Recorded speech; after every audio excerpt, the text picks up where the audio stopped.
Today, Ohio Governor John Kasich is back in New Hampshire, the state he spent more time in than any other candidate during the presidential race.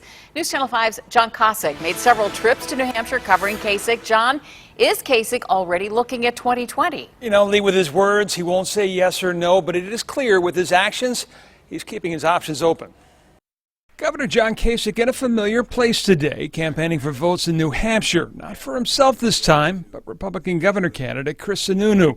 That being said, many believe 2020 can't be far from his mind. He's playing the inside game. He's collecting chips, people who supported him. He's now providing support for them in their Senate races. He's keeping some of his staff on from the campaign so that he can quietly build a network and continue that network going into 2020. Nowhere is that more crucial than in New Hampshire, a state the RNC Rules Committee decided last month will maintain its first-in-the-nation primary status in 4 years.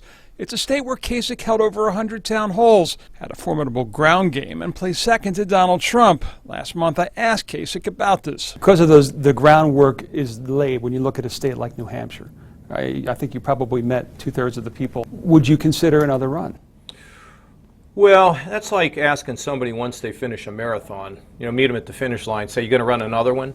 I'm not shutting my political operation down. I'm not going to close any doors. I'm not making any final decisions. What he is doing is keeping his profile up, writing an op-ed today in Forbes on how the nation could learn from Ohio's business growth, and another last week for the New York Times on how to fix the nation's welfare system. Sutton said expect Kasich's final 2 years to be focused on making sure the Ohio story is one on which he can run. This idea of the economic model of Ohio, the social model of Ohio, being what he would support and want to see happen nationally. But you don't want to appear to be running for that office too early. Of course, 2020 is only an option for Kasich if Donald Trump loses. On your side, John Kasich, News Channel 5.